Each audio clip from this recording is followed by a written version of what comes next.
ಈ ಹೊಸಬರ ಸಿನಿಮಾ ಏನಿದೆ ಇದರ ಮುಂದೆ ಪವನ್ ಕಲ್ಯಾಣ್ ಅವರ ಸಿನಿಮಾ ಕೊಚ್ಚು ಹೋಯ್ತು. ನರ್ತಕಿಯ ಆ ಸ್ಪೀಕರ್ ಅಲ್ಲಿ ಕೇಳ್ತಾ ಇದ್ರೆ ಅದು ನೆಕ್ಸ್ಟ್ ಲೆವೆಲ್ ಅಂತಲೇ ಹೇಳ್ಬೇಕು. ಅದು ಸನ್ನಿವೇಶ ಆಗಿರೋದು. ಇನ್ನೊಬ್ಬರಲ್ಲಿ ಹೇಳಿದ್ರೆ ಅದೇನು ಕಾಮಿಡಿ ಅಂತ ಅನ್ಸಲ್ಲ.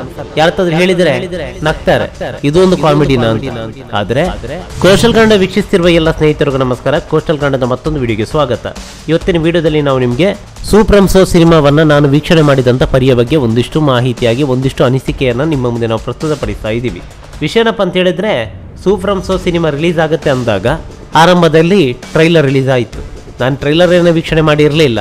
ಅದಾದ ಬಳಿಕ ಒಂದಿಷ್ಟು ಮಂದಿ ಹೇಳಿದ್ರು ಟ್ರೈಲರ್ ತುಂಬ ಚೆನ್ನಾಗಿದೆ ಅಂತ. ಹಾಗಾಗಿ ಟ್ರೈಲರ್ ವೀಕ್ಷಣೆ ಮಾಡಿದೆ, ಇಷ್ಟ ಆಯಿತು. ಅದಾದ ಬಳಿಕ ಈ ಸಿನಿಮಾದ ಪೇಯ್ಡ್ ಪ್ರೀಮಿಯರ್ ಶೋ ಅನ್ನು ಒಂದಿಷ್ಟು ಕಡೆಗಳಲ್ಲಿ ಆಯೋಜನೆ ಮಾಡಿದ್ರು. ಅದರ ಒಂದಿಷ್ಟು ಕ್ಲಿಪ್ಪಿಂಗ್ಗಳು ಸಾಮಾಜಿಕ ಜಾಲತಾಣಗಳಲ್ಲಿ ಬರ್ತಾ ಇತ್ತು. ನಾನು ಕೂಡ ವೀಕ್ಷಣೆ ಮಾಡಿದೆ. ಯಾಕೋ ಸಿನಿಮಾ ಚೆನ್ನಾಗಿದೆ ಅಂತ ಅನಿಸಿತು. ಆದರೆ ಈ ಸಿನಿಮಾವನ್ನು ನೋಡಬೇಕು ಅನ್ನೋ ಯಾವುದೇ ಇಂಗಿತ ನನ್ನಲ್ಲಿ ಇರಲಿಲ್ಲ. ಸಿನಿಮಾ ರಿಲೀಸ್ ಆಯಿತು. ರಿಲೀಸ್ ಆದ ಮಧ್ಯಾಹ್ನ ಸಂಜೆ ಹೊತ್ತಿಗೆ ಸಿನಿಮಾ ತುಂಬಾ ಚೆನ್ನಾಗಿದೆ, ಹಾಗಿದೆ ಹೀಗಿದೆ ಅನ್ನುವ ಒಂದಿಷ್ಟು ಮಾತುಗಳು ಕೇಳಿ ಬಂತು. ಅದಾದ ಬಳಿಕ ಚಿತ್ರಮಂದಿರಗಳ ಸಂಖ್ಯೆ ಹೆಚ್ಚಾಯಿತು. ಗಾಂಧಿನಗರದ ನರ್ತಕಿ ಮುಖ್ಯ ಚಿತ್ರಮಂದಿರ ಸಿಕ್ಕಿದೆ. ನನಗೆ ಆಶ್ಚರ್ಯವಾಗಿತ್ತು, ಈ ಸಿನಿಮಾಗೆ ನರ್ತಕಿ ಮುಖ್ಯ ಚಿತ್ರಮಂದಿರನ ಅಂತ. ಅದಾದ ಬಳಿಕ ನರ್ತಕಿ ಚಿತ್ರಮಂದಿರದಲ್ಲಿ ಆಗಿರೋದು ಇತಿಹಾಸ. ಕೇವಲ ನರ್ತಕಿ ಮಾತ್ರವಲ್ಲ, ಈ ಸಿನಿಮಾ ಯಾವಾಗ ರಿಲೀಸ್ ಆಗುತ್ತೋ ಶುಕ್ರವಾರ ರಿಲೀಸ್ ಆಗಿರೋದು. ಗುರುವಾರ ಪವನ್ ಕಲ್ಯಾಣ್ ಅವರ ಸಿನಿಮಾ ಒಂದು ರಿಲೀಸ್ ಆಗಿತ್ತು. ಸಿಕ್ಕಾಪಟ್ಟೆ ಕ್ರೇಜ್ ಇತ್ತು.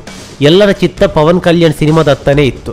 ಆದರೆ ಈ ಸಿನಿಮಾದ ಕ್ರೇಜ್ ಯಾವ ಮಟ್ಟಕ್ಕೆ ಹೋಯ್ತು ಅಂತ ಹೇಳಿದ್ರೆ, ಈ ಹೊಸಬರ ಸಿನಿಮಾ ಏನಿದೆ ಇದರ ಮುಂದೆ ಪವನ್ ಕಲ್ಯಾಣ್ ಅವರ ಸಿನಿಮಾ ಕೊಚ್ಚು ಹೋಯ್ತು.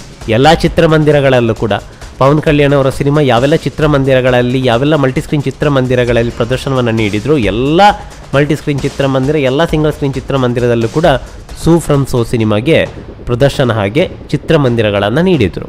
ಈ ಸಿನಿಮಾವನ್ನು ವೀಕ್ಷಣೆ ಮಾಡೋದಕ್ಕಾಗಿ ನಾನು ಶುಕ್ರವಾರ ರಿಲೀಸ್ ಆಗಿರೋದು, ಸೋಮವಾರ ನರ್ತಕಿ ಮುಖ್ಯ ಚಿತ್ರಮಂದಿರಕ್ಕೆ ಹೋಗಿದ್ದೆ. ಬೆಳಗ್ಗೆ 10:30 ಪ್ರದರ್ಶನ. ಅದಕ್ಕಿಂತ ಮುಂಚೆ ಮಲ್ಟಿಸ್ಕ್ರೀನ್ ಚಿತ್ರಮಂದಿರಗಳೆಲ್ಲ ಪ್ರದರ್ಶನ ಇತ್ತು. 8:30 ಪ್ರದರ್ಶನ ಎಲ್ಲ ಹೋಗ್ಲಿಕ್ಕೆ ಆಗಲಿಲ್ಲ. ಯಾಕಂತ ಹೇಳಿದ್ರೆ ಎಲ್ಲವೂ ಕೂಡ ಸೋಲ್ಡ್ ಔಟ್ ಆಗಿತ್ತು. ಅದಕ್ಕಿಂತ ಹೆಚ್ಚಾಗಿ ನಾನು ಸಿನಿಮಾಗಳನ್ನು ವೀಕ್ಷಣೆ ಮಾಡೋದು ಮುಖ್ಯ ಚಿತ್ರಮಂದಿರದಲ್ಲಿ, ಯಾಕಂದ್ರೆ ಸೌಂಡ್ ಎಲ್ಲ ತುಂಬಾ ಚೆನ್ನಾಗಿದೆ ಅಂತ. ನರ್ತಕಿ ಚಿತ್ರಮಂದಿರದಲ್ಲಿ ಆ ಸಿನಿಮಾ ರಿಲೀಸ್ ಆಗುತ್ತೆ ಅಂದಾಗ ನಾನು ಅದು ಹೋಗ್ತೀನಿ, ಅದೆಂಥ ಸಿನಿಮಾ ಆದರೂ ಕೂಡ. ಯಾಕಂತ ಹೇಳಿದ್ರೆ ಅಲ್ಲಿಯ ಸೌಂಡು, ಸ್ಕ್ರೀನು ತುಂಬಾ ಚೆನ್ನಾಗಿರುತ್ತೆ. ಹೀಗಾಗಿ ಸೂಪ್ರಂಸೋ ಸಿನಿಮಾವನ್ನು ವೀಕ್ಷಣೆ ಮಾಡೋದಕ್ಕಾಗಿ ನರ್ತಕಿಗೆ ಹೋಗಿದ್ದೆ. ಈಗಾಗಲೇ ನೀವು ದೃಶ್ಯಾವಳಿಯಲ್ಲಿ ನೋಡ್ತಾ ಇದ್ದೀರಾ ಯಾವ ಮಟ್ಟಕ್ಕೆ ಪ್ರೇಕ್ಷಕರು ಜಮಾಯಿಸಿದ್ದಾರೆ ಅಂತ. ಸೋಮವಾರ ಬೆಳಗಿನ ಆಟ. ಮತ್ತು ಇತ್ತೀಚೆಗೆ ಮುಖ್ಯ ಚಿತ್ರಮಂದಿರದಲ್ಲಿ ಸಿನಿಮಾವನ್ನು ವೀಕ್ಷಣೆ ಮಾಡುವಂತಹ ಪ್ರೇಕ್ಷಕರ ಸಂಖ್ಯೆ ತುಂಬಾ ಕಡಿಮೆ ಆಗಿದೆ. ಒಬ್ಬರೇ ಇನ್ನೊಬ್ಬರಂತೆ ಬಂದರು. ಬಾಲ್ಕನಿ ಆಲ್ಮೋಸ್ಟ್ ಒಂದು 70% ತುಂಬಿತ್ತು. ದ್ವಿತೀಯ ದರ್ಜೆ ಎಷ್ಟು ತುಂಬಿತ್ತು ನಂಗೆ ಗೊತ್ತಿಲ್ಲ. ಮಧ್ಯಾಹ್ನದ ಪ್ರದರ್ಶನ ಅಂತೂ ಆಲ್ಮೋಸ್ಟ್ ಫುಲ್ಲಾಗಿತ್ತು. ಸಿನಿಮಾ ಇಷ್ಟ ಆಯಿತು. ಅದಕ್ಕಿಂತ ಹೆಚ್ಚಾಗಿ ನರ್ತಕಿಯ ಸೌಂಡು, ಸ್ಪೀಕರ್ ಏನಿದೆ ತುಂಬಾ ಅತ್ಯದ್ಭುತವಾಗಿದೆ.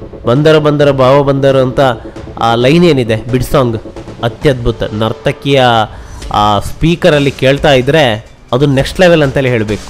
ಮತ್ತು ಆರಂಭದಲ್ಲಿ ಅವನ ಸಾಂಗ್ ಇದೆಯಲ್ಲ, ಪಾರ್ಟಿ ಸಾಂಗ್, ಅದು ಅಷ್ಟೇ. ನಾನು ಈ ಸಿನಿಮಾವನ್ನು ಕೇವಲ ಒಂದು ಬಾರಿ ವೀಕ್ಷಣೆ ಮಾಡಿಲ್ಲ. 4 ದಿನ ಅಂತರದಲ್ಲಿ ಇನ್ನೊಂದ್ಸಲ ನಾನು ನೋಡಿದ್ದೆ. ಅದು ನೋಡಿರೋದು ತೆಲುಗು ಸೆಂಟರಲ್ಲಿ. ಅದು ಯಾವ ಚಿತ್ರಮಂದಿರ ಅಂತಲೂ ಕೂಡ ಹೇಳ್ತೀನಿ ಮುಂದಿನ ಎಪಿಸೋಡ್ನಲ್ಲಿ.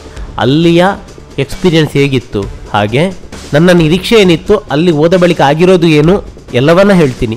ಅದು ಮುಂದಿನ ಎಪಿಸೋಡ್ನಲ್ಲಿ. ಆದರೆ ಇಂದಿನ ಎಪಿಸೋಡ್ನಲ್ಲಿ ನರ್ತಕಿ ಚಿತ್ರಮಂದಿರದ ಬಗ್ಗೆ ಹೇಳೋದಾದರೆ, ಅತ್ಯದ್ಭುತವಾದಂಥ ಚಿತ್ರಮಂದಿರ. ಸ್ಕ್ರೀನ್ ಆಗಿರ್ಬೋದು, ಸೌಂಡ್ ಆಗಿರ್ಬೋದು, ಸೀಟ್ ಆಗಿರ್ಬೋದು, ಪ್ರತಿಯೊಂದು ಕೂಡ ಸಿನಿಮಾದ ಅನುಭವ ಏನೆಂಬುದನ್ನು ಈ ನರ್ತಕಿ ಚಿತ್ರಮಂದಿರ ನೀಡುತ್ತೆ. ತುಂಬಾ ಖುಷಿಯಾಯಿತು ಸಿನಿಮಾವನ್ನು ವೀಕ್ಷಣೆ ಮಾಡಿ. ಈ ಸಿನಿಮಾವನ್ನು ವೀಕ್ಷಣೆ ಮಾಡಬೇಕಾದ್ರೆ ಅದು ಎಲ್ಲೂ ಕೂಡ ಈ ಸಿನಿಮಾದ ಹಾಸ್ಯ ಆಗಿರ್ಬೋದು ಅಥವಾ ಸನ್ನಿವೇಶ ಆಗಿರ್ಬೋದು, ಇನ್ನೊಬ್ಬರಲ್ಲಿ ಹೇಳಿದ ಅದೇನು ಕಾಮಿಡಿ ಅಂತ ಅನಿಸಲ್ಲ. ಯಾರತ್ತಾದ್ರೂ ಹೇಳಿದರೆ ನಗ್ತಾರೆ, ಇದು ಒಂದು ಕಾಮಿಡಿನ ಅಂತ. ಆದರೆ ಆ ಸಿನಿಮಾವನ್ನು ವೀಕ್ಷಣೆ ಮಾಡಿ ಆ ಅನುಭವ ಇದೆಯಲ್ಲ, ಗೊತ್ತಾಗುತ್ತೆ ಯಾವ ರೀತಿ ನಗು ತರುತ್ತೆ ಅಂತ. ಅದು ಮತ್ತೆ ಪದೇ ಮೆಲುಕು ಹಾಕಿ ನಗುವಂತೆ ಮಾಡುತ್ತೆ. ಇನ್ನೊಬ್ಬರಲ್ಲಿ ಹೇಳಿದರೆ ಅವನಿಗೆ ಅದು ಕಾಮಿಡಿ ಅಂತ ಅನಿಸೋದೇ ಇಲ್ಲ. ಆ ಸಿಚುವೇಶನ್ ಏನಿದೆ, ಆ ಸಿಚುವೇಶನ್ ನಮ್ಮನ್ನು ನಗಿಸುವಂತೆ ಮಾಡುತ್ತೆ. ಪ್ರತಿಯೊಬ್ಬರ ಆ್ಯಕ್ಟಿಂಗ್ ಕೂಡ ಅಷ್ಟೇ. ಮತ್ತು ಇಲ್ಲಿ ಯಾರು ಹೀರೋನೂ ಅಲ್ಲ, ಯಾರು ಹೀರೋಯಿನೂ ಅಲ್ಲ. ಒಬ್ಬರಲ್ಲಿ ಕೇಳಿದರೆ ಒಬ್ಬರು ಹೀರೋ ಅಂತ ಹೇಳ್ತಾರೆ, ಇನ್ನೊಬ್ಬರಲ್ಲಿ ಕೇಳಿದ್ರೆ ಇನ್ನೊಬ್ಬರು ಹೀರೋ ಅಂತ ಹೇಳ್ತಾರೆ.